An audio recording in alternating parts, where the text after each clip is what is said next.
Hi everyone, welcome back to my channel, A Life Well Lived. If you're new here, if you don't know me, my name is Stephanie. My husband Greg and I have 4 children, ages ranging from 14 to 11 months now.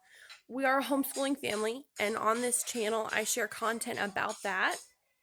Parenting tips, organization, really just kind of trying to provide um, a buffet of of knowledge about how we live our everyday lives, how I stay productive, how I kind of keep the blues away. I'm home all the time with the kids, and I've got a lot of responsibilities just because of their ages. They're very needy, and then you add schooling on top of that. That's a whole other layer. And so, I get a lot of comments from people like, how do you do that? I could never do that. I could never homeschool. I could never stay at home with my kids. Whatever. So I just wanted to share, just the purpose of all of this is for you guys to just be able to come alongside me and see how I do it. Because I think it can be for you if you are thinking about it, and if you would have asked me 10 years ago if I was going to be a mom of 4 or a homeschooler or a stay-at-home mom, that was nowhere on my agenda. That was nowhere on my agenda. That wasn't even a thought.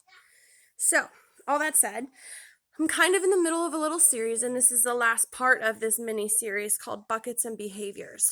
In part 1, we talked about love buckets, what they are, and how to fill them in your children. In part 2, we talked about power buckets, the power struggles, and some of the tantrums that we're seeing from our little ones, or even our older ones, are because they want some power. They want to be able to make some decisions and choices for themselves. So that was part 2. Today we're wrapping up with part 3. And I guess I'm just going to title this Behaviors, because what do you do when you have put effort into filling your kids' love buckets, you've put effort into giving them choices and by filling their power buckets, but you see that they're still acting out, they're still having tantrums, they're still getting into things that they shouldn't be. And so I dealt with this with our oldest daughter, Ruthie. She was constantly getting into things that she knew she shouldn't have been. You name it, she was into it. Cinnamon, paint, sugar, Desitin, wiping Desitin all over the carpets, and constant, like into everything. Bath soap, she would just sneak away into the bathroom and dump it in the tub. And I kept thinking, there's got to be something. Like, there's got to be a reason behind this. She's not bad. She doesn't desire to be bad, I don't think. And timeouts weren't working. I had tried disciplining in a few different ways, and nothing was working, and I couldn't figure out why those behaviors were still happening, especially when I had put so much effort into protecting against those behaviors. And so when I came to realize that was just a part of her personality, she likes to get messy. She likes to get creative.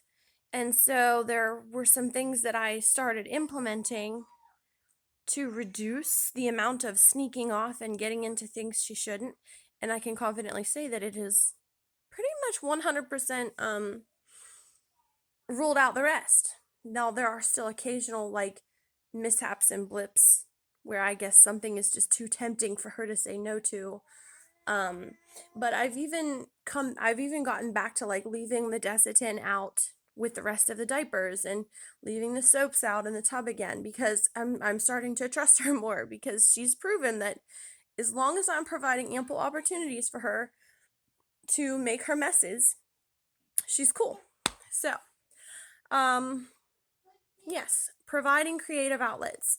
I'm talking about painting, finger painting, going out and splashing in mud puddles.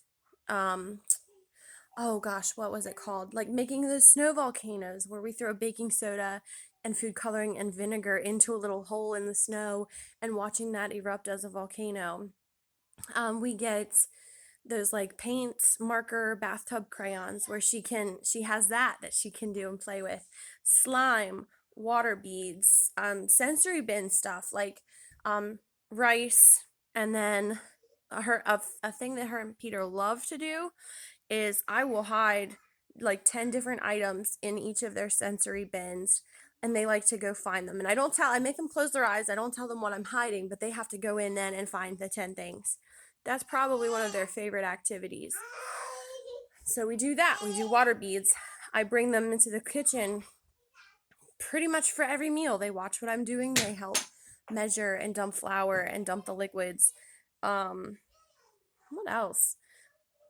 Just anything and everything that they can get into mess, but that I can ultimately control how much mess they're making. And so I encourage you, if you are struggling, if you have children like that who are, here they are.